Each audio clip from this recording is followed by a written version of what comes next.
Hello and welcome to this edition of Grieving Well. My name is Kelli Connolly. I am the bereavement coordinator with Lutheran Senior Life, VNA, Hospice, and Palliative Care. I welcome you to our talk today.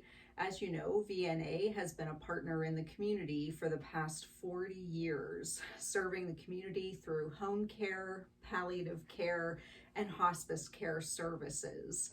I work as part of our hospice medical social work team and the bereavement team, and I'm happy to be with you today.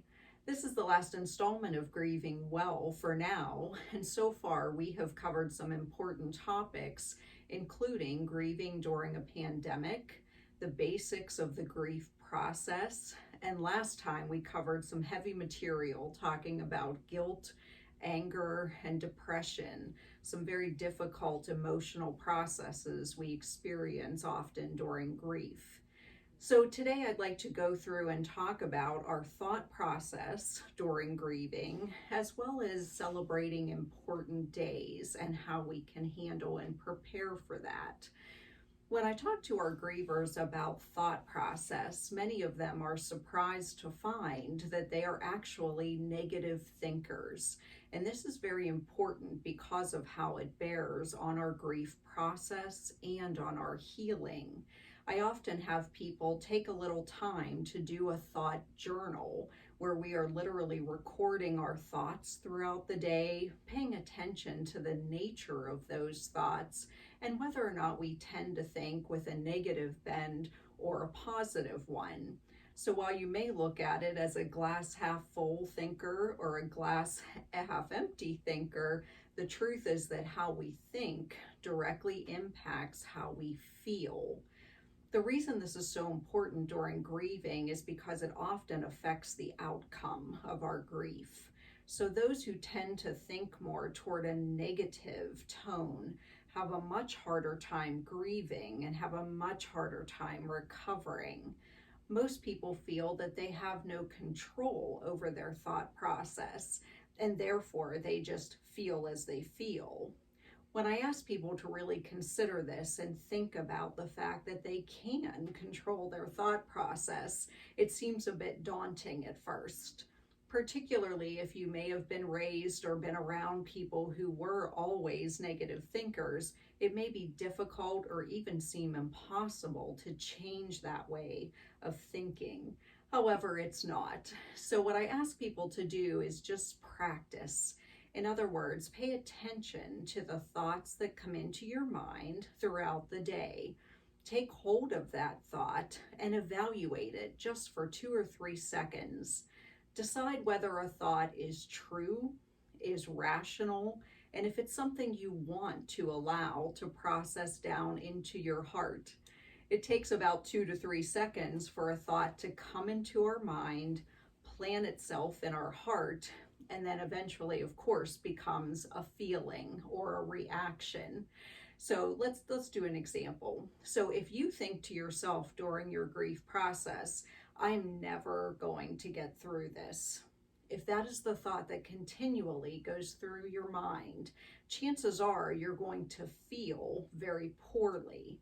That thought process leads naturally to feelings of hopelessness, despair. It's kind of like a mountainous thing that we cannot overcome.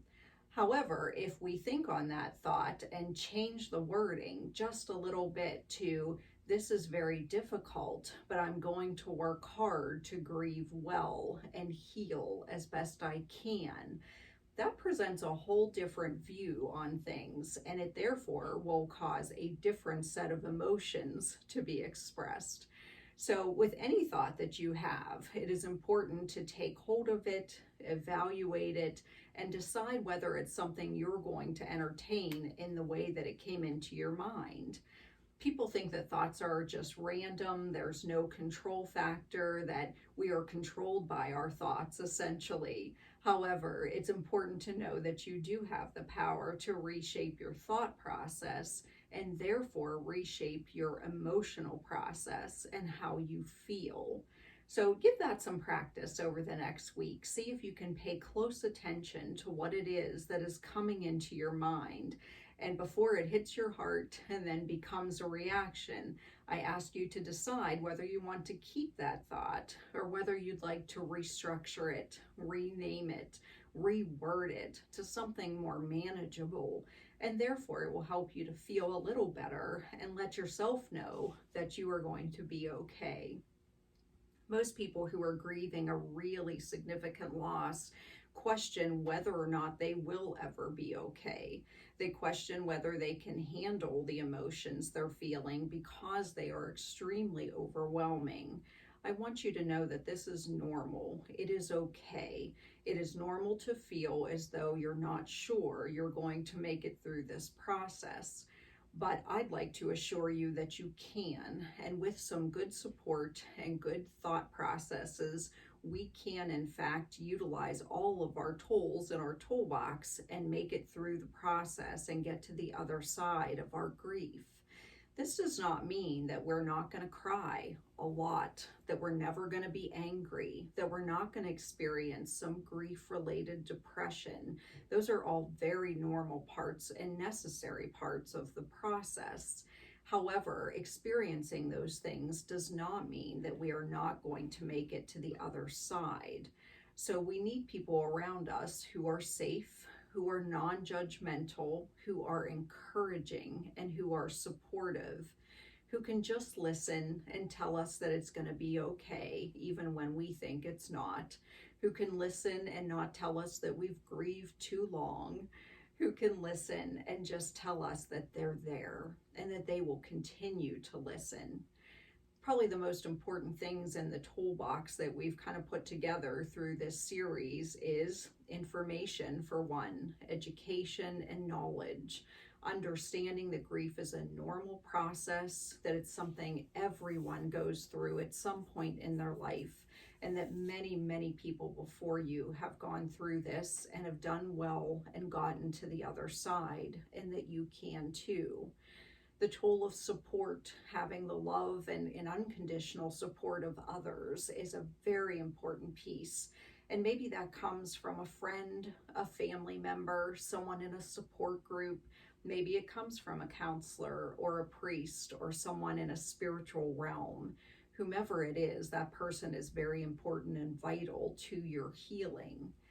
We also need to remember self-care. We talked about that as another tool, and it is so important that you continue to care for yourself in every way, physically, emotionally, and spiritually.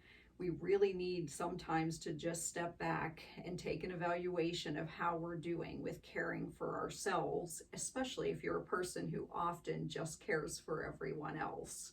I joke with my grievers all the time that taking care of you is not selfish, and that this is the one time it's okay to be a little selfish.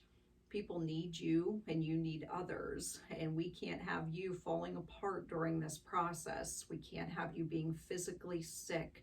We can't have you not being able to come back to us and help in the way that you used to. But take this time for you, and take good care. So I'd like to transition and talk a little bit about special days. Now that we've established a little toolbox, now that we've talked about thought process, it's a good time to talk about the days that are often big triggers in our grief process. These days are different for everyone. Some of them are more common, like holidays, Christmas, Hanukkah, Easter, the 4th of July even can be important for families.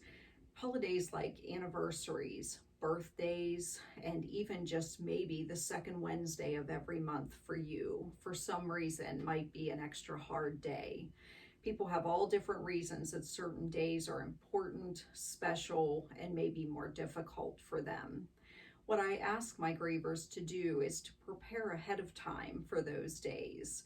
Folks often want to just let the day come and see what happens, but we're opening ourselves up then to the possibility that we're going to be essentially steamrolled by the day, that we're going to wake up and feel completely overwhelmed and unprepared. So my advice is always to take the time you need to prepare ahead of time and plan the day out so you know exactly what it's going to look like. Preparation leads to a sense of control and allows us to know that we have the support of others when we need it. So people might structure a special day like this. They may reserve an hour or two just for themselves, for some alone time, time to cry, time to think of your loved one, look at pictures, or reflect on the loss. And that's an important piece, but it shouldn't be the whole day. The rest of the day might be marked by spending time with our support people, spending time doing something to honor our loved one. So on special days like birthdays, anniversaries, it's often very helpful to find a way to be specific in how we honor the person that we've lost. So maybe on your loved one's birthday, you might decide to make a donation to a favorite charity in your loved one's name. You might bake their special and favorite meal or cake. You might have a little gathering of family and friends. You might decide to plant a tree or maybe just go somewhere that your loved one loved. I had a family recently who planted a bench up at Moraine State Park in their loved one's honor. And on any special day, they go and sit on that bench and talk about their memories of their loved one. And I think it's a beautiful way to honor that person's life. Doing these things ahead of time and knowing how the day will look really gives us a sense of control and a sense of peace on a very difficult day. I think that as we go toward bigger holidays like Thanksgiving, Christmas, New Year's, there are some added challenges. There are often programs that are provided before those big holidays to help grievers cope, to give suggestions, and to help us prepare for those days. And I encourage you to utilize those services. There is a lot of written information, both online and at those programs that is given out that really helps us to know how to structure really big holidays beforehand. I don't want you to feel overwhelmed as you come into any special day, no matter why it's special to you. I would ask that you reach out to those around you and utilize your toolbox, utilize your support system, and remember that planning ahead will make a big difference. Here at VNA, we are so blessed to be able to offer to all of our friends in the community the opportunity for a one-time session with one of our grief specialists. If you feel that you are struggling with your grief, if some of what we've talked about through these 4 episodes of Grieving Well has spoken to you and you feel like you need a little bit of support, I encourage you to call in and ask for that free session. We are so happy to serve our community and make sure that everyone's needs are met in every way. Our phone number here is 724-431-3520. And I remind you, please, to take extra good care of you. Thank you so much.